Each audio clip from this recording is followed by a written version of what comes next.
반갑습니다, 여러분. 여러분들을 합격으로 안내해드릴 역사이야기꾼 최용욱입니다. 자, 오늘 할 거는 제13강 고려의 경제와 사회에 대해서 여러분들 설명을 드리도록 하겠습니다. 경제라면 여러분들 먼저 경제에 대해서 설명을 드릴 건데 미리 말씀을 드려왔었죠. 경제는 여러분들 세 가지 주제로 되어 있습니다. 어렵게 생각하지 마세요. 세 가지 주제라면 첫 번째는 바로 무엇이냐? 수치, 세금제도. 그 다음에 두 번째가 토지제도. 그 다음에 세 번째가 바로 무엇이 있다? 산업에 대한 얘기 쫙 설명드리면 되죠. 먼저 경제에 대해서 갑니다. 자, 고려의 수치 체제에 대해서는 아주 간단하게 여러분들 정리 그냥 끝내면 됩니다. 이거 어렵게 생각하지 마세요. 세금은 세 가지가 있다는 거 알고 있죠? 제일 먼저 나오는 게 여러분들 조세 또는 땅에다 부과하는 세금이라고 전세라고도 부릅니다. 자, 그런데 이 조세, 전세는 그냥 몇 분의 몇? 10분의 1세. 10분의 1세로 끝입니다. 어렵게 생각하지 마세요. 자, 그 다음에 두 번째는 뭐가 있느냐? 곡물 공납이라는 게 있어요. 곡물 공납은 다른 세금이 아닙니다. 특산물세예요. 그 동네 특산물을 갖다 내는 세금입니다. 이것도 끝이죠. 그 다음에 세 번째는 바로 무엇이 있느냐? 여기 있는데 여건 몇 세부터 몇 세까지? 16세부터 60세까지의 양인 장정 남자. 자, 군대 가는 걸 군역. 그 다음에 국가의 노동력을 제공하는 걸 요역이라고 합니다. 이러면 여러분들 수치제도는 끝난 거예요. 고려의 수치체제는 절대 어렵게 생각하지 마십시오. 자, 조세, 땅에다 부과하는 세금은 10분의 1 낸다. 그 다음에 특산물을 내는 곡물 공납. 그 다음에 여러분들 역은 16세부터 60세까지다 라고 기억을 해두시면 됩니다. 근데 이게 어려운 게 아니라 이제 무엇이 나오느냐? 여러분들 보셔야 될 게 있습니다. 바른 게 아니라 바로 무엇이 있느냐? 토지제도에 대한 얘기가 돼요. 자, 여기서 말하는 토지제도라는 건 이미 여러분들이 고대에서 공부하셨으니까 알고 계실 겁니다. 다른 거 아니에요. 여러분들 국가에서 관리들에게 관직 복무의 대가로서 땅 자체를 주는 게 아니라 바로 무엇을 주는 것? 수조권을 주는 걸 바로 토지제도라고 얘기를 합니다. 여러분들 기억하시죠? 자, 고대에는 뭐가 있었다? 노급. 그 다음에 또 뭐? 관료전이라는 게 있었다. 모두 다 기억하실 거예요. 그 이후 고려 걸 얘기합니다. 제일 먼저 나오는 건 바로 무엇이 있느냐? 역분전이라는 게 있어요. 역분전. 역분전은 이거 누가 지급한 거냐? 태조 왕건이 지급한 겁니다. 자, 태조 왕건이 지급했는데 어떤 목적에서 이걸 지급했느냐? 다른 게 아니라 바로 논, 공, 행, 상의 목적으로 지급한 거예요. 논공행상이란 말은 뭐가 됐냐? 공로를 논의해서 상을 행했다. 이게 무슨 얘기냐? 다른 거 아닙니다. 여러분들 누구한테 지급한 거냐면 공신들한테 지급한 거예요. 태조 왕건 때 여러분들 상상해 봅시다. 제가 왕건입니다. 그리고 여러분들이 저를 도와준 공신들이에요. 여러분들이 이제 후삼국을 딱 통일해 놓고 여러분들 모아놓고 한마디 합니다. 그동안 야, 나를 도와줘서 정말 고맙다. 너희들 덕분에 이렇게 내가 후삼국을 통일하고 고려 하나로서 큰 나라를 만들 수 있었다. 그동안 너무 고마웠으니까 그동안 수고 많았고 이제 그만 집에 가라. 이러면 여러분들이 당연히 뭐 반란을 일으킬 수밖에 없죠. 공을 세웠으면 공에 대한 대가를 받아야 될 거 아니에요. 그 대가로서 준 것이 바로 역분전이란 토지다. 이렇게 여러분들 기억을 해두시면 됩니다. 자, 그리고 두 번째는 바로 뭐가 나오느냐. 하지만 이 논공행상, 공신들한테, 개국 공신들한테 주는 땅을 매번 주면 큰일 나죠. 매번 나라가 개국된다는 얘기니까 나라가 망한 거죠. 그래서 이젠 논공행상이 아닌 이제 진짜로 국가에서 일하는 관리들한테 수조권을 주는 제도를 만들어야 돼요. 그래서 만들어진 게 바로 무엇이 만들어지냐? 전식과라는 제도가 만들어집니다. 전식과. 전식과는 도대체 무엇이냐? 일단 관리들을요. 몇 등급으로 나누면 18등급으로 나눕니다. 18등급으로 나눠요. 그리고 관리들에게 관직 복무의 대가로서 무엇을 주느냐? 전지와 시지를 과전으로 준다 해갖고 여러분들 전지와 시지를 과전으로 지급한다 해갖고 과전이란 말은 원래 조선시대에만 쓰는 말이 아닙니다. 과전이란 말은 원래가 바로 무엇? 관직 복무의 대가로 수조권이 지급된 땅을 과전이라고 합니다. 그런데 그 종류를 전지와 시지를 주는 거예요. 그래서 무엇이 있었느냐? 여기서는 전지를 준다. 그 다음에 또 하나는 시지를 준다. 근데 이것도 어렵게 생각하지 마십시오. 전지라는 건 밭전자 쓰겠죠. 이건 농토예요. 그래서 시지라는 건 땔감을 얻을 수 있는 땅. 그러니까 산, 임야를 주는 거예요. 이렇게 전지와 시지를 과전으로 지급한다 했고 전식과라고 부르는 겁니다. 그리고 여기서 주는 땅은요. 당연히 이건 땅 자체를 주는 게 아니라 그 땅에서 나오는 세금을 걷어갈 수 있는 권한, 수조권을 주는 겁니다. 자, 그리고 원칙적으로는 세습이 안 돼요. 원칙적으로는 세습이 안 되는 땅이고 그 다음에 또 하나는 여러분들 전국 모든 지역이 그 대상지가 됩니다. 그러니까 전라도에 있는 땅을 줄 수도 있고 충청도에 있는 땅을 줄 수도 있고 경상도에 있는 땅을 줄 수도 있어요. 전국이 그 대상지가 됩니다. 근데 이 전식과 제도도 한 번에 완성된 게 아니에요. 몇 번의 개정 과정이 있습니다. 제일 먼저 만들어진 전시과를 뭐라고 하면 시정전시과라고 얘기를 합니다. 시정전시과. 시정이라는 단어만 쓸 건데 이때는 어느 왕 때 됐느냐? 여러분들 경종 때 처음 만들어졌어요. 시정전시과가 있는데 이때는 무엇을 했느냐? 여기서는 세 가지를 다 써놓고 하죠. 그 다음에 첫 번째로 바뀐 게 여러분들 개정전시과. 이건 목종 때가 됩니다. 자, 그리고 맨 마지막에 바뀐 게 경정전시과라는 게 있어요. 경정전시과는 문종 때 만들어지게 됩니다. 자, 문종 때 만들어지게 되는데 이걸 여러분들이 조금 보시면 됩니다. 자, 그런데 어떻게 됐냐? 시정전시과. 여기서는 무엇을 고려해서 주면 관품과 인품을 고려해서 줍니다. 관품과 인품을 고려해서 준다? 문제가 없는 것 같은데 왜 문제가 없습니까? 여러분 관품이라는 건 객관적 기준이 있어요. 몇 등급? 18등급이라는 객관적 기준이 있습니다. 하지만 인품이라는 건 진짜 지 멋대로 주는 거죠. 자기 원하는 대로 주는 거예요. 인품이 어떤지 어떻게 객관적으로 나와요. 그래갖고 이건 주관적으로 중개된 겁니다. 그런데 국가에서 수조권을 공식적으로 지급하는데 이렇게 주관적으로 지급한다. 좋은 겁니까? 안 좋은 겁니까? 안 좋은 거죠. 그래서 이걸 바꾸자라고 그럽니다. 그때 바뀐 게 바로 개정전시과예요. 개정전시과는 관품은 줍니다. 하지만 인품은 이제 고려 안 합니다. 관품만 기준으로 해서 주게 돼요. 그리고 이때까지는 땅에 여유가 있었어요. 그래서 누구까지 줬느냐? 전직과 현직까지 줬어요. 현직 관료라면 현재 관리를 하고 있는 사람이고 전직이라면 전에는 관리를 했었는데 이제 안 하는 사람, 잘린 사람 아니면 그만둔 사람을 얘기하는데 그만둬도 토지는 지급된다. 그랬었죠. 그랬었는데 이게 바뀝니다. 경전전시과 때, 자 문종 때 땅이 모자르게 돼요. 이렇게 주다 보니까. 그래서 관품은 인정을 하고 인품은 인정을 안 하고 그리고 나서 무엇을? 현직 위주로만 주는 땅 제도로 바뀌는 거죠. 경정전시과의 핵심이 바로 현직 중심으로 준다요. 그래갖고 여러분들이 시정, 개정, 경정을 다 기억을 해야 됩니다. 알겠죠? 자, 그런데 여기서 문제가 되는 땅들이 몇 가지가 나옵니다. 여러분들 바로 뭐가 있냐면 토지 종류가 되게 여러 가지가 나와요. 거기 보면 토지의 종류해갖고 3번에 정리가 돼 있죠. 굉장히 많은 토지의 종류가 있는데 여러분들이 이걸 다 외우려고 하는데 이미 외우고 있는 것들이 있습니다. 여러분들 몇 가지 외우고 있는 것들 정리 한번 해보죠. 자, 제일 먼저 군인한테 주는 땅은 뭐라고 얘기를 할까요? 군인전이라고 해요. 이거 외워야 됩니까? 자동으로 알고 있는 거죠. 절에다 주는 땅은 뭐라고 하느냐? 사원전이라고 얘기를 합니다. 절에다 주는 땅은 사원전이라고 해요. 군인전, 사원전. 여러분들 모두 다 알겠죠? 그러니까 이건 정리가 됐고요. 그 다음에 또 무엇이 있느냐?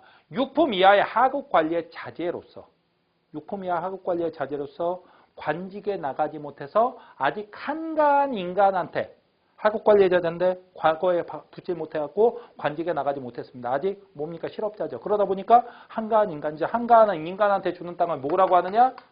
한가한 인간 한인전이라고 하는 거예요. 이걸 여러분들이 외워야 되는 이것까지 여러분들이 외우고 있어요. 이건 외울 필요가 없는 겁니다. 그러니까 여러분들 이 부분은 그거구나라고 여러분들 생각을 해주시면 되고요. 그 다음에 나오는 게 바로 뭐가 있느냐. 이제 암기해야 될 거. 향리한테 주는 땅은 외역전이라고 합니다. 이건 향리들한테 지급되는 땅이에요. 향리한테 지급되는 땅. 자, 그렇게 하게 되고 또 무엇이 있느냐. 여러분들 공회전이라는 게 있습니다. 자, 공회전이라는 것은 어디다 지급되는 땅이냐? 관청에 지급되는 땅입니다. 관청에 지급되는 땅.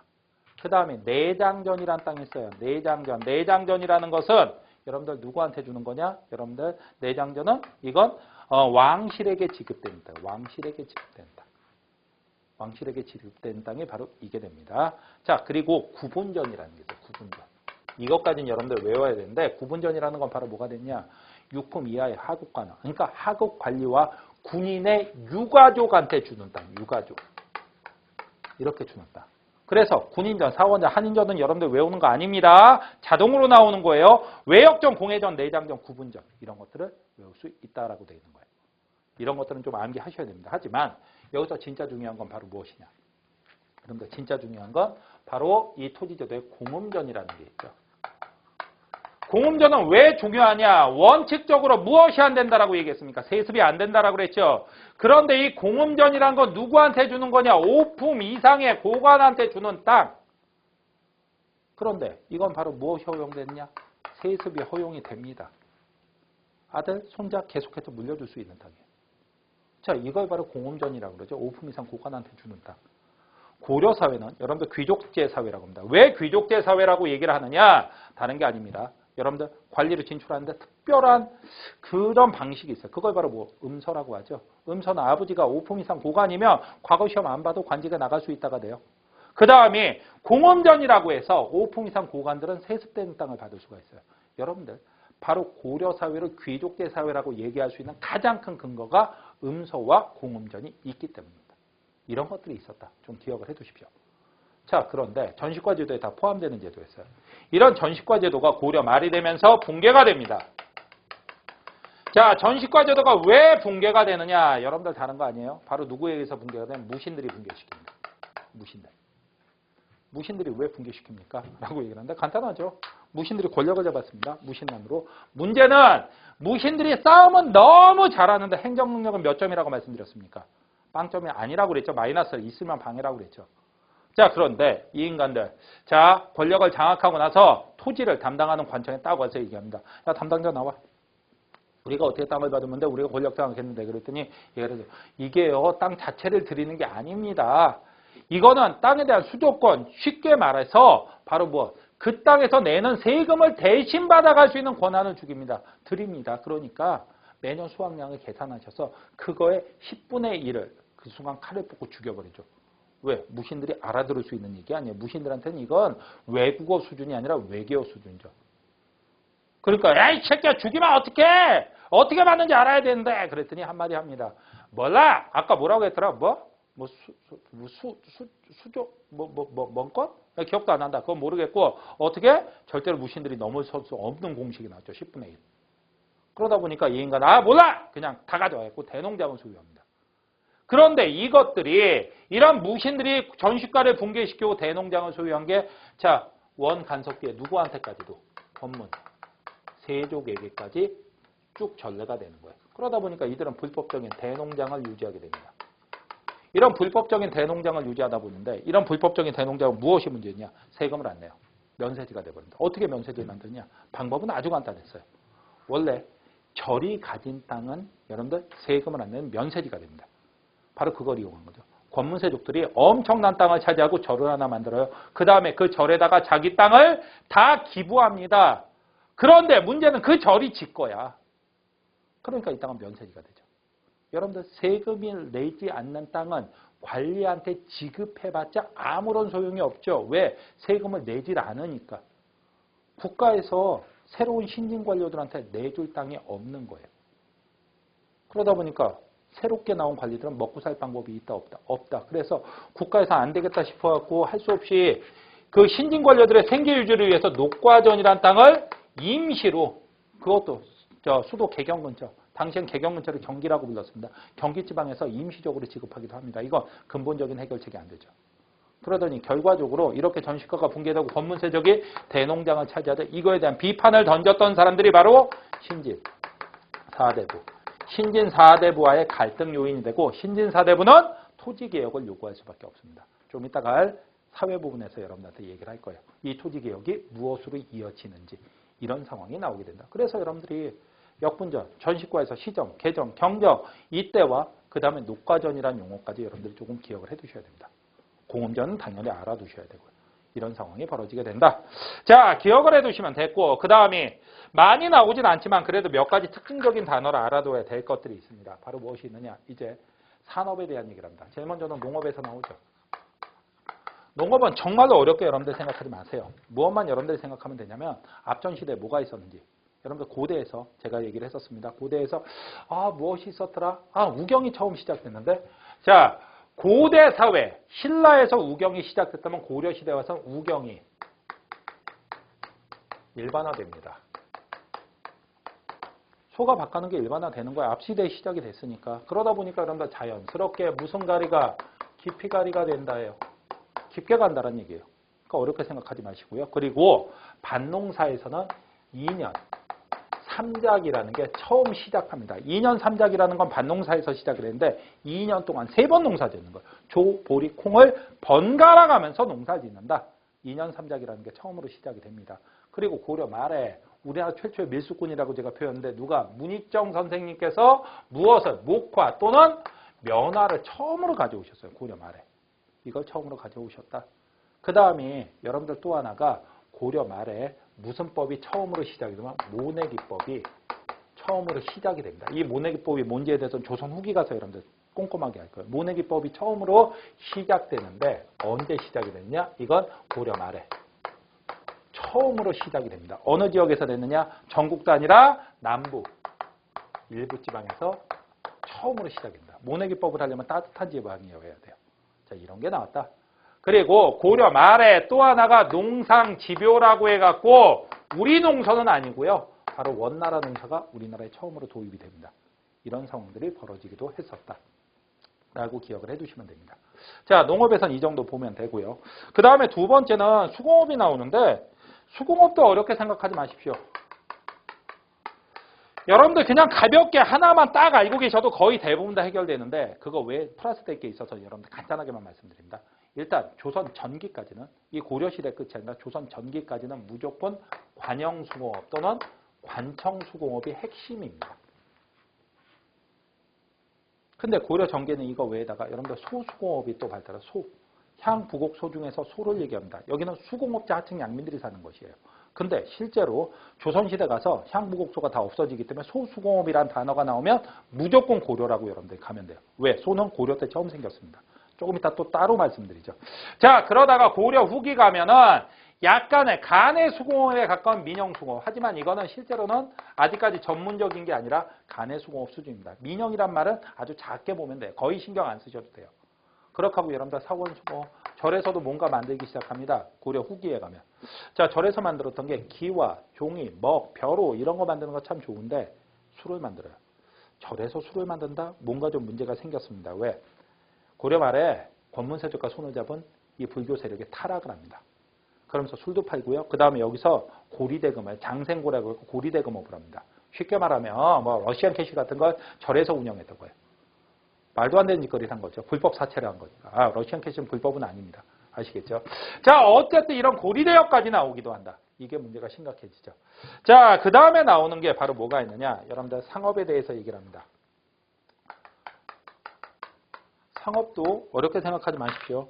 이 당시에 무엇이 있었냐. 상업은 어차피 그 당시 상업이 발달하려면 그 도시가 돼야 됩니다. 그러다 보니까 개경에 무슨 상인들이 시전 상인들이 있어요. 그리고 시전을 관리 감독하는 사람들로서 뭐가 있었나? 경, 시, 서. 시전을 관리 감독하는 사람들이에요. 이런 사람들이 있었다. 이거는 여러분들 조선시대까지 쭉 이어집니다. 근데 그게 중요한 게 아니라 여러분들 잘 보셔야 됩니다. 관영상점이 나와요. 관영상점이 나옵니다. 관영상점이라는 건 바로 뭐냐? 국가에서 운영하는 상점인데 대표적인 게 바로 뭐가 있냐면 여러분들 자 서적점 책 파는 곳이겠죠. 그 다음에 여러분 다점 다점 뭐냐? 여러분들 콩다방 별다방 못 들어보셨어요? 차 파는 곳이야. 차 마시는 차.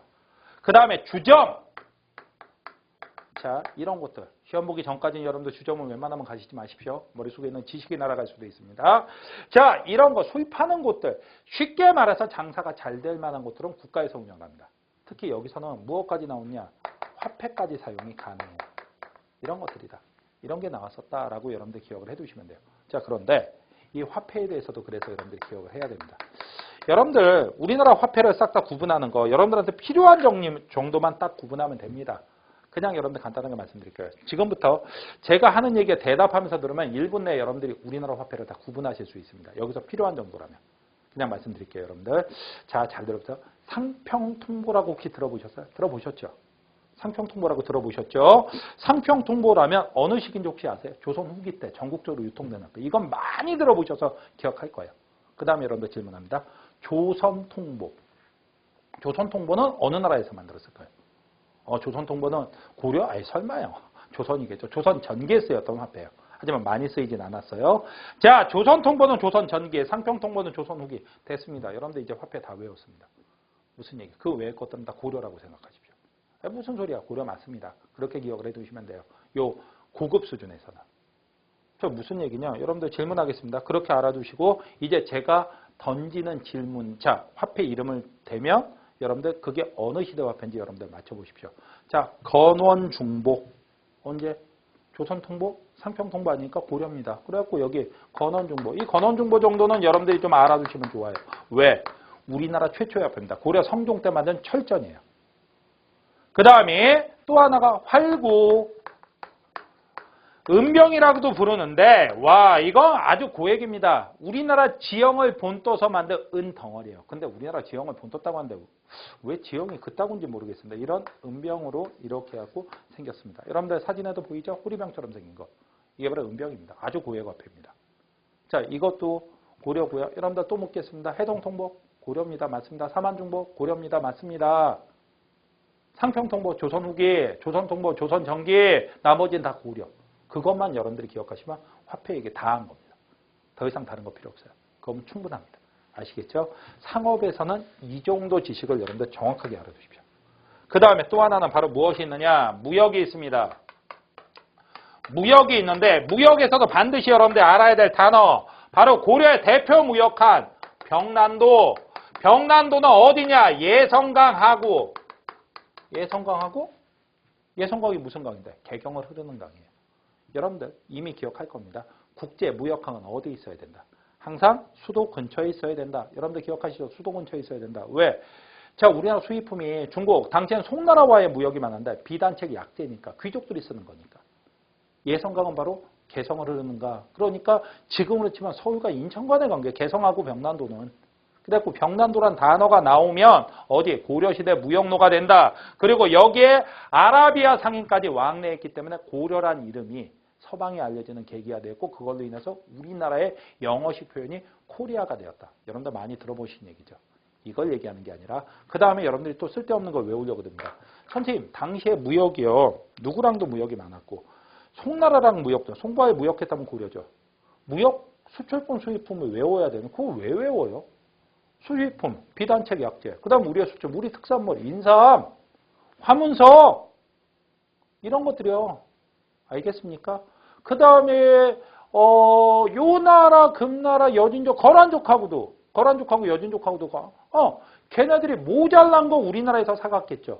걔네가 북쪽 지방이다 보니까 뭐 쌀, 곡식, 농기구, 책 걔네가 모자란 거 사갖고 갑니다. 그 다음에 걔네가 남는 거 팔겠죠. 모피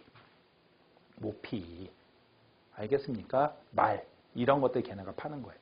그거는 여러분들이 암기할 게 아니라 오히려 상황을 이해하면 여러분들 쉽게 머릿속에 들어가는 겁니다. 그래서 따로 여기다 적어드리지 않겠습니다.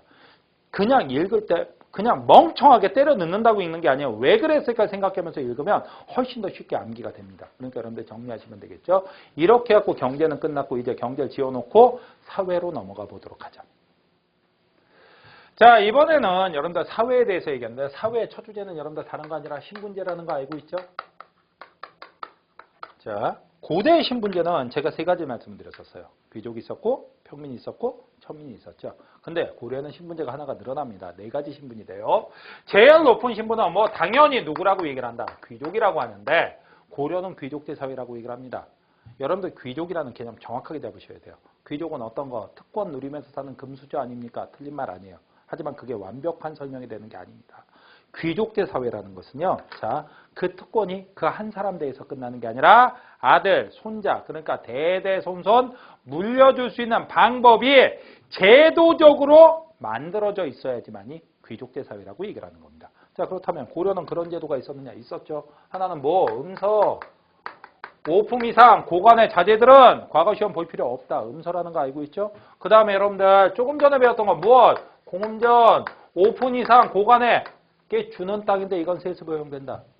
그러다 보니까 어떻게 됐냐. 여러분들 우리 아버지가 5품 이상 고관이십니다. 저는 과거를 볼 필요가 없어요. 당연히 관직에 나갈 수 있습니다. 음서로. 그 다음에 음서로 나가면 출세 오히려 빠릅니다. 출세가 쭉쭉 됩니다. 5품 이상 올라갔어요. 우리 아들 과거 시험 볼 필요 없어요. 관직에 올라옵니다. 그 다음에 우리 아버지 은퇴하면서 공음전마다 저한테 물려줬죠. 그 다음에 우리 아들 올라올 때 제가 공음전 은퇴하면서 받은 공음전 또 누구 우리 아들한테 물려줍니다. 그 다음에 우리 아들도 당연히 뭐 5품 이상 고관으로 올라갈 테니까 손자도 자동으로 올라갑니다. 음서로. 그 다음에 걔 우리 아들 은퇴할 때 아버지 거 내 거 지 거 해갖고 우리 손자 우리 손자 대박이네요. 이런 사회가 바로 귀족제 사회라고 얘기하는 거예요. 일명 완벽한 퍼펙트한 금수저 사회가 되는 거죠. 자, 그런데 이런 귀족도 여러분들 이 귀족에 해당되는 사람들도 여러 단계가 있었습니다. 고려의 지배계층 여러분들 한번 보죠. 제일 먼저가 초기에는 누구라고 얘기를 했습니까? 호족이 있었죠. 그러다가 호족들이 중앙에 올라가면 문벌 귀족이라고 얘기를 합니다. 문벌 귀족은 무신난으로 분개가 됐어요. 그 다음에 권력 잡은 애들이 무신. 그 다음에 여러분들 원나라하고 침략해갖고 싸웠지만 결국 무너지고 나서 원나라한테 아부 떠는 애들이 바로 뭐 권문 세족이라고 얘기를 했었어요. 기억나시죠? 근데 호족이 다 올라가는 게 아니라고 얘기를 했습니다. 지방에 남아있는 사람들 뭐라고 한다? 향리. 이 향리가 마지막에 관직으로 나오면서 과거를 통해서 관직에 나오면서 만들어진 사람들 신진 4대부라고 하는데 권문세족과 신진 4대부는 대립하는 관계죠. 그래갖고 초기, 중기, 무신집권기, 원간섭기, 말기라고 다 설명을 드렸던 부분이기도 해요. 정치사를 제대로 이해하셨으면 여러분들 이 부분이 쉬울 겁니다. 자, 그런데 이 중에서 호족은 너무 쉬워요. 호족은 지방세력가 끝. 그 다음에 무신도 너무 쉬워요. 무신은 뭐 그냥 싸움 잘하는 애들 끝. 이걸로 끝났죠. 자, 그런데 문제는 문벌 귀족과 권문세족이 시기가 다르다라는 건 알지만 어떻게 또 다른 게 뭐가 있을까? 이런 거 여러분들 구분하는 것. 그 다음에 권문세족과 신진사대부는 왜 싸울 수밖에 없는지 그걸 집중적으로 여러분들 표를 통해서 정리해 드리도록 할게요. 자, 먼저 나오는 게 문벌, 귀족, 권문, 세족, 신진, 사대부가 있습니다. 일단 시기가 다른 건 알고 있죠? 문벌 귀족은 언제? 고려 중기. 그 다음에 권문 세족은 언제? 원, 간섭기. 그 다음에 여러분들 신진 사대부는 언제? 말기, 주도권을 장악하게 되죠. 그 다음에 출신 성분이 다릅니다. 어떻게 다르냐? 문벌 귀족들은 무엇 출신들이 제일 많다? 호족 출신들이 많다라고 그랬어요.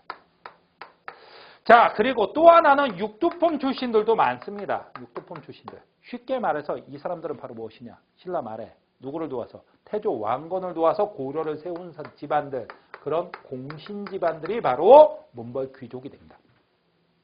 그에 비해서 권문세족은 누구한테 아부 떠는 애들? 바로 누구한테 아부 떱니까, 여러분들? 원나라한테 아부 떠는 애들이죠. 친원파들이죠. 대표적인 게 바로 누구? 기철. 하전 오라본이라고 제가 말씀드렸었습니다. 기억나시죠? 그 다음에 신진 4대부 같은 경우는 지방 무엇 출신이라고 얘기를 해서 향리 출신이라고 얘기를 했어요. 그리고 이들이 권력을 잡는 방법도 각각 다릅니다. 어떻게 다르냐? 먼저 문벌 귀족입니다. 문벌 귀족이 권력을 잡는 방법을 보면요. 어렵게 생각하시지 마시고요. 바로 뭐가 있느냐? 이 사람들은 첫 번째가 지네들끼리 결혼합니다. 그 다음에 누구? 왕실과의 결혼을 독점하죠. 그래갖고 왕실과 통혼을 합니다. 대표적인 가문을 꼽으라면 경원이 씨 이장 없는 가문, 자기 둘째 딸을 예종한테, 그리고 예종과 이 둘째 딸 사이에서 태어난 인종 자기 외손자한테 누구를? 셋째 딸, 넷째 딸을 또 시집 보냈던 거 여러분들 모두 다 기억하시죠? 이게 바로 왕실과의 결혼이에요. 그리고 또 하나가 바로 무엇을 하느냐? 여러분들 음서를 통해서 권력을 장악합니다. 관직에 나가죠. 그런데 자존심이 세요. 그래서 무엇을 하느냐? 얘네들은 내 비록 음서로 관직에 진출했으나 실력이 없는 게 아니라 실력도 빵빵해갖고 다시 무엇을 많이 보냐면 과거 시험을 다시 봐요. 관직에 있으면서 음서로 관직에 나왔으면서 과거 시험을 다시 봅니다. 음서로 나온 애가 과거까지 합격하게 되면 얘네들의 출세 속도는 뭐 장난이 아니죠. 뭐 5G 뭐 이렇게 나갈 수 있습니다. 이런 상황이 되고요. 자, 그에 비해서 권문세족은 아버지가 맨날 뭐 하고 다닙니까? 이거 하고 다니죠. 그 집 애들이 공부할 리가 있다 없다? 없습니다. 그렇다면 얘네들이 관직에 나갈 수 있는 방법은 바로 무엇이냐? 음서밖에 없어요. 음서. 그에 비해서 신진사대부는 돈 있습니까? 없습니다. 백 있습니까? 없습니다. 줄 있습니까? 없습니다. 있는 거라고 뭐 하나밖에 없어요. 바로 실력 하나밖에 없죠. 실력이 있으니까 당연히 음서로 나가는 게 아니라 무엇으로? 과거 시험을 통해서 관직에 나간다. 이 둘은 사이가 안 좋을 수밖에 없어요. 왜 사이가 안 좋느냐? 이쪽은 권문세족은 신진사대부를 보면서 한마디 합니다. 이 백도 없는 새끼야 그러죠. 그에 비해서 신진사대부는 권문세족한테 한마디 이 백만 있는 새끼야 그러죠. 그러니까 둘이서 사이가 안 좋을 수밖에 없어요. 그리고 또 하나는 경제적 기반이에요. 문벌 귀족 같은 경우는 여러분들 공음전이라는 걸 활용을 합니다. 공음전. 5품 이상 고관한테 주는 땅이죠. 이걸 활용을 해요. 그에 비해서 권문세족 같은 경우는 공음전이 아닙니다. 이때는 이미 권문세족이 들어갈 때는 공음전이 포함되어 있는 무슨 제도가 전식과 제도 자체가 붕괴가 됐죠. 그러다 보니까 얘네들은 아예 불법적인 무슨 농장으로? 대농장으로 간다는 얘기예요. 불법적인 대농장으로. 그런데 이런 불법적인 대농장에서는 세금을 안 냅니다. 면세지가 된다라고 얘기를 했죠. 근데 문제는 고려 후반기에 신진 4대부가 과거를 통해서 관직에 나왔고 1년 동안 개혁 정치를 열심히 합니다. 그리고서 어떻게 하느냐. 땅 주세요 했더니 정부에서 없어 그러죠. 왜? 세금을 안 내. 그럽니다. 그러니까 이 사람들 열받겠어 안 받겠어? 열받습니다. 거기다가 자기들은 지방의 대부분 다 중소지주 출신들이에요. 근데 문제는 얘네들의 땅을 지방의 중소지주인데 누가 뺏어가느냐? 권문세족이 자꾸만 뺏어갑니다. 그러니까 이들과 싸울 수밖에 없죠. 그래서 이들은 바로 무엇? 토지 개혁을 요구하게 됩니다. 토지제도의 개혁을 요구했고 이것이 나중에 조선시대의 기본적인 토지제도인 과전법 개혁으로 이어지죠. 과전법에 대한 얘기는 나중에 조선시대 가서 또 설명을 드릴 거예요. 이런 걸 한다. 그러다 보니까 문벌규조, 권문세족, 신진사대부는 이렇게 다를 수밖에 없습니다. 이 부분 너무 중요하니까 제대로 여러분들이 알아두셔야 됩니다. 그 다음에 두 번째는 바로 뭐가 있느냐. 중류층이 있습니다. 중류층은 어디에는 없었다. 고대에는 없었습니다. 이거 고려시대에 나왔고 처음 나온 거예요. 중류층은 바로 뭐가 있냐. 먼저 중앙에 있습니다. 자, 중앙에는 누가 있었느냐. 하국관리인 서리 또는 이건 잠유라고도 불러요. 서리들이에요. 자, 그래갖고 이건 중앙관청의 하국관리들입니다. 그 다음에 남반. 궁궐에서 일하는 하국관리 대표적인 사람들 누가 있을까요? 궁궐에서 일하는 하국관리라면 여러분들이 많이 얘기하는 게 선생님 내시요 내관이요. 내관은 맞는데 고려시대 내관은 있습니다. 에? 뭐가 있는데요? 눈이 갑자기 반짝거리시는 분들이 있어요. 수염이 있다고. 수염. 뭘 상상하는 거예요? 이상한 거 상상하지 마십시오. 에? 내관인데 있습니다. 고려시대는. 우리나라는 원래 내관들을 거세하지 않았습니다. 근데 이게 중국 원나라에서 거세라는 황관을 쓰는 거 우리나라가 배워와서 고려 말부터 거세를 하기 시작해요. 그러니까 원래 내관, 이 남반들은 거세하지 않았습니다. 수염이 있었던 사람들이에요. 무슨 말인지 알아들으셨죠? 자, 그 다음에 또 하나가 뭐가 있었냐. 자, 군인들, 하국 군인들이 바로 중앙에 있는 중류층이에요. 중간계층입니다. 그에 비해서 지방에 내려가면 지방의 실질적인 권한을 장악하고 있는 바로 무엇? 향리. 향리는 어디를 장악했느냐? 여러분들. 지방에가 주현과 속현이 있었던 거 기억하실 겁니다. 주현은 관리가 파견된 현, 속현은 관리가 파견되지 않은 현, 속현이 3배 이상 많은데 그 속현을 실질적으로 지배하는 게 바로 누구다? 향리다. 알고 계시죠? 이 향리가 바로 지방의 중류층이 됩니다. 여기까지가 지배계급이에요.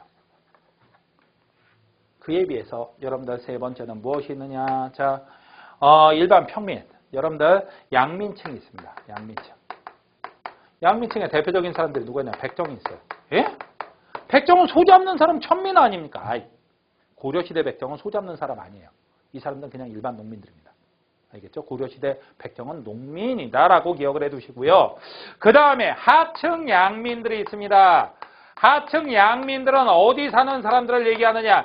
향, 부곡, 그 다음에 소에 사는 사람들. 약간 구분하셔야 돼요. 왜 이렇게 구분하느냐? 향하고 부곡에 사는 사람들은 농사짓는 하층 양민이고 이미 신라 때부터 있었던 지역입니다. 하지만 소는요. 수공업자 하층 양민이고 고려시대 때 처음 생겼어요. 그런데 이 향, 부곡, 소는요. 조선시대 가면서 없어집니다. 그래서 소라는 단어가 나오면 수공업자 하층 양민인데 무조건 고려시대로 가셔야 됩니다. 이렇게 여러분들 기억을 해두시면 돼요. 자, 그 다음에 맨 마지막에 무엇이냐? 천민이 있습니다. 천민의 대다수는 노비죠. 노비인데 여기에는 여러분들 원래 무슨 노비가 있냐? 공노비, 사노비가 있습니다. 공노비는 원래는 여러분들 입영노비와 외거노비가 있고요. 그 다음에 사노비는 여러분들 솔거노비와 외거노비가 있어요. 여기서 말하는 외거노비는 주인집에 산다? 아니요. 다른 집에 삽니다. 다른 데 삽니다. 왜?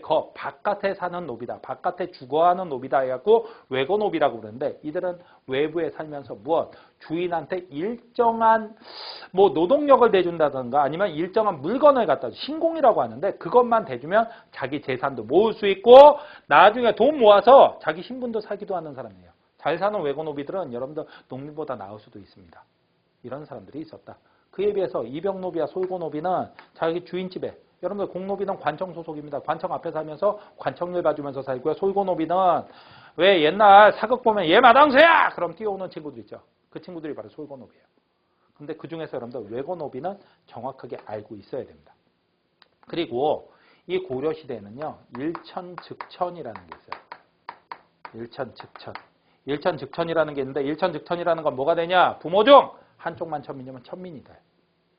부모 중 한쪽만 천민이면 천민이다? 맞습니다. 여러분들, 그래서 고려시대 이음인이라는 인물이 있어요. 이음인. 이음인은, 기억나시죠? 여러분들, 무신집권기에 제일 처음에 정중부, 그 다음에 경대선, 그 다음에 이음인. 맞습니다. 그 3대 집권자. 근데 이음인은 아버지가 소금장수고 어머니가 옥령사라는 절의 종입니다. 여자종, 계집종이라고 불렀죠. 그랬었는데 얘는 신분이 바로 일천즉천이기 때문에 엄마가 천민이니까 당연히 천민이에요.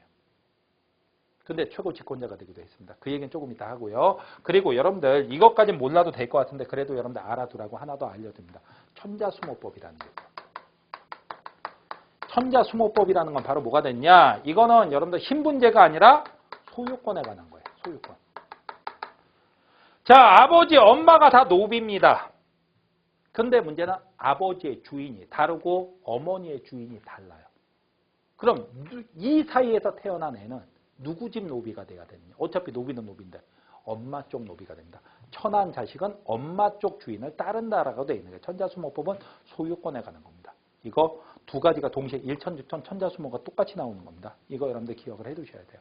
나중에 조선 후기 가면 이걸 헷갈리게 할 수 있는 용어가 있는데 오늘은 그냥 일천즉천의 천자수모까지만 알아두시면 되고 여러분들 잘 보십시오. 제가 좀 전에 이음인 얘기를 했었는데 원래 천민이었던 친구가 바로 무엇이냐? 최고 권력자까지 된다. 신분 간의 이동이 약간 있었네. 원래 향, 부곡, 소였는데 공을 세워서 일반 군현으로 올라가기도 한다. 자, 그러니까 몽골 침략기 그런 경우들이 많았습니다. 원래 지방의 향이었는데 과거를 거쳐서 중앙의 고관이 되고 중앙의 귀족이 되기도 했다. 와, 여러분들 고려는 기본적으로 엄격한 신분제 사회예요. 하지만 여러분들 기억하십니까? 신라 때 골품제라는 게 기억나죠? 신분이 한번 정해지면 영원히 바뀔 수가 없었죠. 그런데 문제는 고려는 엄격한 신분제 사회에 뭐예요? 바뀌는 경우가 극히 드문 것만은 사실이야. 하지만 고대보다는 우리가 배웠던 통일신라, 발해비, 삼국시대 이 시대보다는 조금 더 활발하게 신분 간의 교류가 있었다. 신분 간의 이동이 조금 더 활발하게 있었다. 하지만 그래도 엄격한 신분제 사회다. 이렇게 여러분들이 기억을 해주시면 됩니다. 아시겠죠? 자, 이렇게 하게 되고 그 다음에 이 나라의 여러 가지 이제 사회생활에 대해서 여러분들 설명을 드리도록 하겠습니다. 이거 얘기하면 여러분들 거의 다 끝납니다. 몇 가지 단어가 나오는데 이 단어들이 나오면 여러분들 그냥 고려라고 기억을 해두셔도 문제 푸는 데는 지장은 없어요. 제일 먼저 나오는 게 뭐가 있느냐? 자, 향도라는 게 있습니다. 향도. 향도는 향촌의 물이에요. 이 사람들 뭐 하려고 했느냐? 여러분들 매양하려고 모였던 거예요. 매양. 매양이라는 건 바로 뭐냐? 보름날 무엇을 하냐면 여러분들 바닷가나 강가에다가 향나무를 묻는 거예요. 향나무를 묻는 겁니다. 이걸 왜 묻어요? 그러는데 다른 거 아닙니다.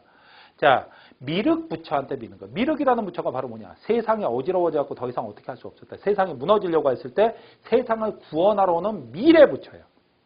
이 미래 부처인데 미래 부처한테 뭔가 미리 바쳐놔야지 세상을 구원하러서 나도 데려갈 거 아니에요. 그래서 향나무를 사서 거기다 묻어놓으면 그게 바로 누구한테 바쳐주고 미륵 부처한테 바쳐주고 미륵 부처가 세상을 구원했을 때 나도 구원해 간다라고 얘기하는 게 바로 매양활동입니다. 그래서 이들은 매양과 그 다음에 사원 같은 거, 그 다음에 탑 같은 거, 절 같은 거 이런 거 지을 때 노동력을 동원해 줍니다. 그래서 고려 초에는 무엇이 됐었냐? 이들은 다른 게 아니라 바로 불교 신앙 조직으로 먼저 시작을 합니다. 근데 마을에 청년들이 맨날 절 지어주고 탑 만들어주고 이것만 할 수는 없잖아요. 그래서 이왕 만들어진 조직이니까 이 안에서 마을의 어르신들이 돌아가셨을 때 상여를 매는 일들. 그러니까 마을에서 큰 일이 있었을 때 그걸 처리해주는 그런 조직으로 발달합니다. 그래서 고려 후기에는 마을 공동체 조직으로 마을 공동체로 이게 바뀌게 됩니다. 고려 후기 가서는. 그리고서 여기서 나온 게 바로 무엇이냐면 상독군이라는 게 있어요. 상독군. 상독군의 기원이 됩니다. 상독군이라는 게 바로 무엇이냐? 여러분들 지금은 많이 안 하는데 옛날에는 자 어떤 분이 돌아가시면 상여를 탔습니다. 꽃상여라고도 했죠. 이 상여를 탈 때 그 상여를 매는 사람들을 상독군이라고 하는데 이 상독군이 이 매향, 이 향도에서 나왔다라고 얘기를 해요. 이걸 여러분들이 같이 좀 기억을 해 두십시오. 자, 그 다음에 여러 가지 사회 정책, 사회 시책들이 있는데 그냥 사회 제도 정도로 여러분들이 기억을 해두시면 됩니다. 어렵게 생각하지 마시고 이렇게 기억을 하면 됩니다. 첫 번째가 바로 뭐가 있냐? 의창이라는 게 있어요. 의창은 춘대 추납. 곡식을 빌려주고 봄에 곡식을 빌려주고 가을에 돌려받는 제도. 고구려의 무슨 제도를 이어받았다? 바로 진대법을 이어받았고 고려 초에는 태조 왕건이 흑창이라고 하다가 언제? 바로 성종 때 의창이라고 그 제도를 확대하고 그 다음에 이름을 바꾸게 된다. 의창이라는 제도가 있었죠. 그 다음에 상평창이라는 게 있어요. 상평창은요, 물가조절기관이야. 물가조절기관. 상평창은. 그 다음에 동서대비원과 그 다음에 해민국이라는 게 있습니다. 이 정도 여러분들이 알아두시면 되는데 이거는 의료기구라고 생각을 해두면 돼요. 이 두 가지는 가난한 백성들에 대한 의약, 약을 주기도 하고 치료해주는 의료기구가 된다. 이 정도 여러분들이 알아두십시오. 그 다음에 세 번째는 뭐가 있느냐. 고려의 법에 대해서 여러분들 얘기하는데 고려법도 어렵게 생각하지 마십시오. 일반적으로 관습법이에요. 일반적으로는 관습법을 씁니다. 관습법이라는 건 바로 뭐냐.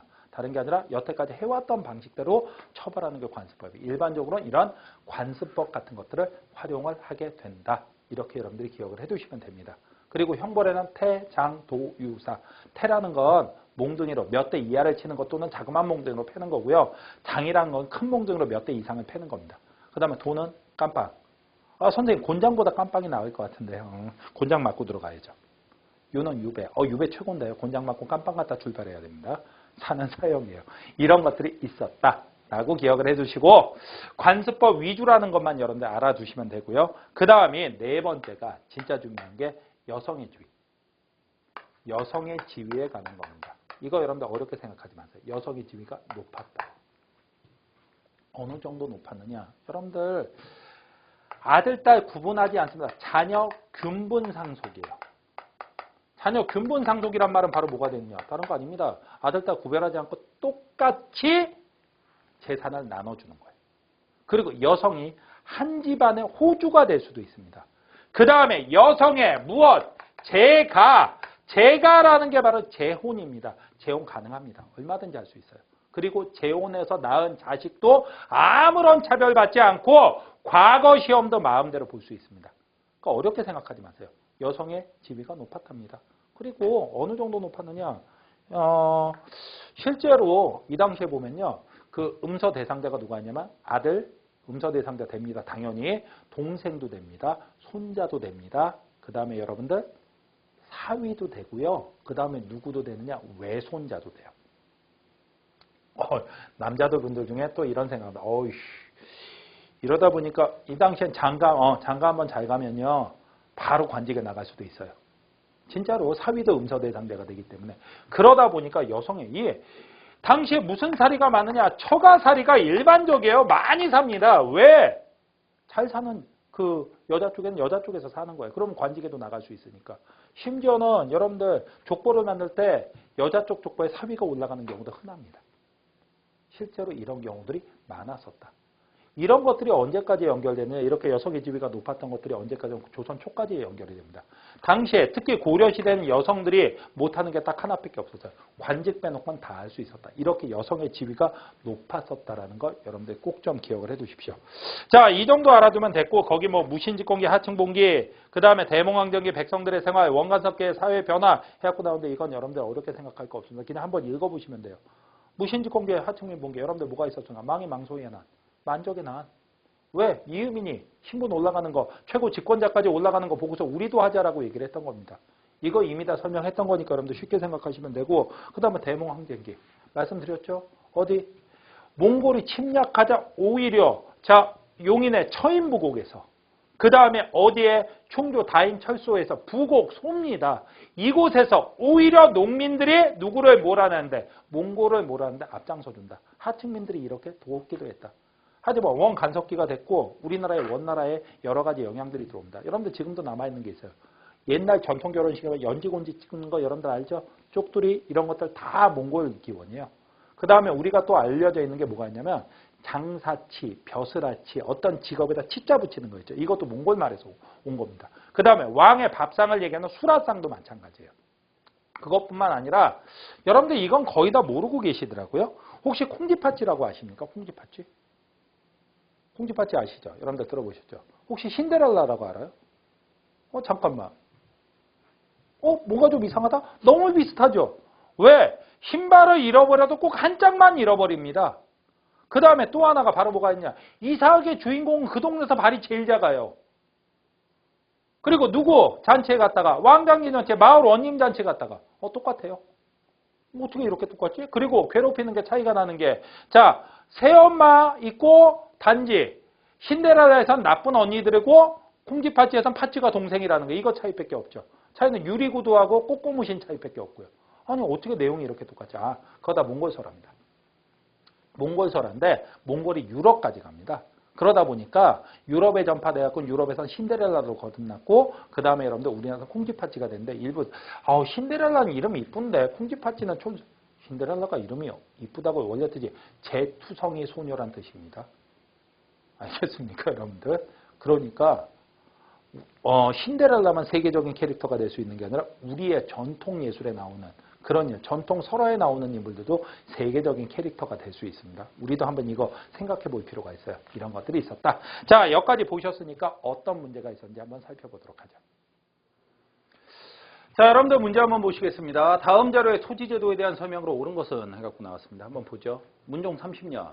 양반전식과를 다시 고쳤다. 여러분들 문종이란 단어가 나왔고 그 다음에 전식과란 단어가 나왔어요. 한번 보여야 됩니다. 제1과는 중서령, 상서령, 문화시중으로 전지 100결과 시지 50결. 제2과는 문화시랑 어쩌고저쩌고 돼 있는데 여기 고려사라고 나왔으니까 고려시대가 되겠죠. 자, 그렇다면 전식과 중에서도 솔직히 말하면 무슨 전식과? 경정전식과에 해당이 됩니다. 왜? 문종 때 실시한 거니까. 자, 그렇다면 여러분들 갑시다. 자, 지급 대상 토지를 원칙적으로 경기지역에 한정하였다. 이런 말 들어본 적 없죠. 아직 설명 안 드렸습니다. 그러니까 틀린 거예요. 꼭 말씀드린다면 이건 고려 말에 처음 만들어진 과전법에 대한 얘기입니다. 나중에 말씀드릴 거예요. 관리가 사망하면 유가족에게 수신전과 휴량전을 지급하였다. 여러분들 이거 아니죠? 자, 이것도 아직 말씀 안 드렸습니다. 이건 나중에 조선시대 가서 말씀드릴 거예요. 이것도 역시 과전법에 대한 얘기입니다. 그 다음에 개국 공신에게 인품, 행실, 공로를 기준으로 토지를 분급하였다. 여러분들 공신한테 준 거, 여러분들 이건 바로 뭐가 됩니까? 태조 왕건 때 했던 역분전에 대한 얘기가 되겠죠. 역분전이니까 농공행사니까 이것도 안 맞습니다. 전란으로 국가재정이 악화되자 관리의 녹봉을 대신하여 지급하였다. 관리들에게 줄 땅을 못 주다 보니까 대신해서 지급한 건 고려 후기의 녹과전이 되는 거예요. 그래서 이것도 해당이 안 되죠. 자, 그 다음에 현직 관리에게 전답과 임야를 분급하여 수취의 권리를 행사하게 했다. 어렵게. 문장 나와있지만 별거 아닙니다. 여러분들 경정전식과의 가장 중요한 특징은 바로 뭐였어요? 바로 현직 관리만 지급한다는 얘기죠. 현직 관리에게 주었다는 얘기예요. 그러다 보니까 정답은 몇 번? 5번입니다. 쉽지 않은 문제지만 여러분들이 충분히 맞출 수 있는 문제였습니다. 다음 문제 가죠. 자, 가 항구가 국제교역으로 번영을 누리던 시기에 경제 상황이라고 되어 있습니다. 여러분들 어느 시기인지 찾아봐야 됩니다. 여기 보니까 강화도니까 여기 한강이면 선생님 저기로 가는 거 아닙니까? 저 어디야? 그 조선시대 아닙니까? 이런 얘기를 했는데 여기에 무슨 말 있죠? 개경이란 말을 썼죠. 경. 경은 서울이란 뜻이 돼요. 그 다음에 여기 보면 누구? 송과 교영로라고 돼 있어요. 자, 그렇다면 어느 시대 때? 자, 이게 다른 게 아니라 바로 고려시대 때가 될 것이고 그 다음에 여기는 한강하구가 아니라 분명히 예성강하구입니다. 예성강하구에 있었던 곳이라면 여러분들 바로 뭐가 되겠습니까? 병난도. 자, 병난도라면 어느 시대? 고려시대가 됐죠. 고려시대 찾으면 됩니다. 상평통보 아직 안 가르쳐 드렸는데 그래도 중고등학교 때 많이 들어봤어요. 조선 후기죠? 안 맞습니다. 경강상에는 안 배웠으니까 틀렸죠. 조선 후기에 여러분들 배울 거예요. 서적점, 다점 등의 관영상점이 설치됐다. 관영상점이란 단어 제가 언제만 나온다라고 말씀드렸습니까? 고려시대에만 나온다라고 그랬죠. 그러니까 이거 맞는 얘기예요. 책문에서 후시가 열려 사무역. 뭔지 모르겠는데 당연히 모르죠. 안 가르쳐 드렸으니까. 이건 조선 후기 가야 됩니다. 그 다음에 중국과 활발한 교류로 신라방. 여러분들 신라방이라면 언제? 통일신라. 신라 때 배운 거죠. 그러니까 이것도 해당이 안 되죠. 정답이 되는 건 3번이 답이 됩니다. 아시겠죠? 자, 다음 문제가 됩니다.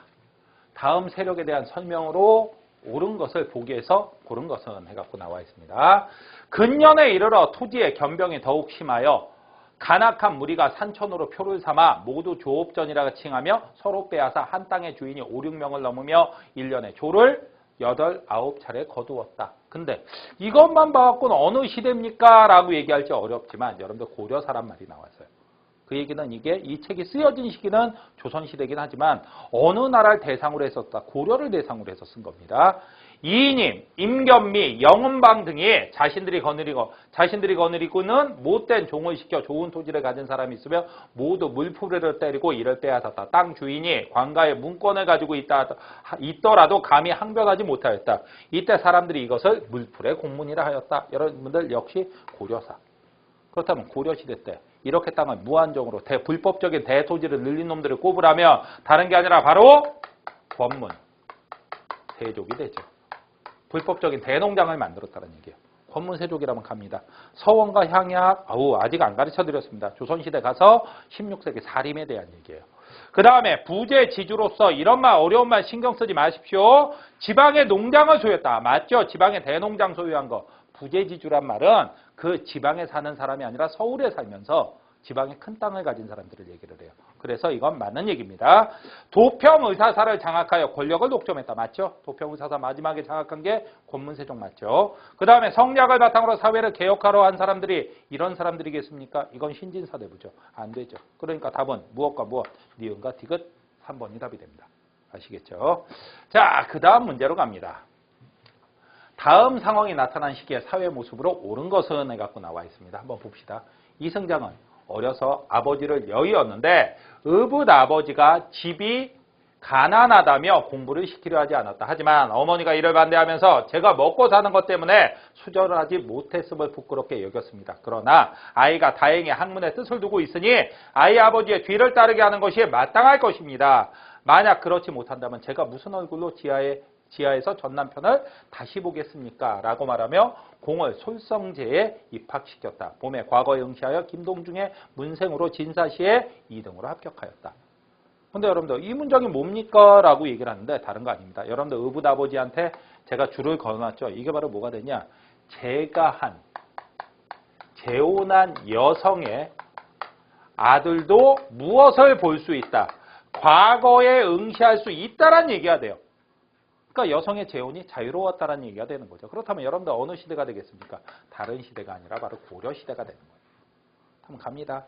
재산 상속에서 큰아들, 이건 조선 후기 가야지 돼요. 아직 안 가르쳐 드린 겁니다. 이 당시에는 자녀 균분이라고 그랬죠. 아들, 딸 차별하지 않는다라고 말씀드렸어요. 문종을 중심으로 서원과 사후 이런 얘기 안 했죠. 조선 후기 가야지 여러분들 배울 거예요. 그 다음에 사위와 외손자에게도 음서의 혜택이 주어졌다. 자, 이거 맞죠? 그러다 보니까 자, 처가살이하는 사람도 많다. 여러분들 알고 계실 거예요. 대를 잇기에 양자를 드리는 일이 일반화된 것도 조선 후기 가서 말씀을 드릴 겁니다. 그 다음에 혼인 후에 곧바로 남자 집에 가서 생활하는 경우가 보편 아니죠. 이건 친형이라고 하는데 역시 안 가르쳐 드렸어요. 조선 후기 가서 말씀드릴 거예요. 그렇게 되니까 정답은 몇 번이 답이 된다? 3번. 여성의 지위가 높았다가 되는 겁니다. 아시겠죠? 자, 이렇게 갖고 문제 다 풀어봤는데 여러분들 그닥 그렇게 어렵지 않습니다. 여러분들이 몇 가지만 잘 이해하시면 쉽게 풀 수 있어요. 이번 강좌 여러분들 수고하셨고요. 다음 강좌에서 뵙도록 하죠.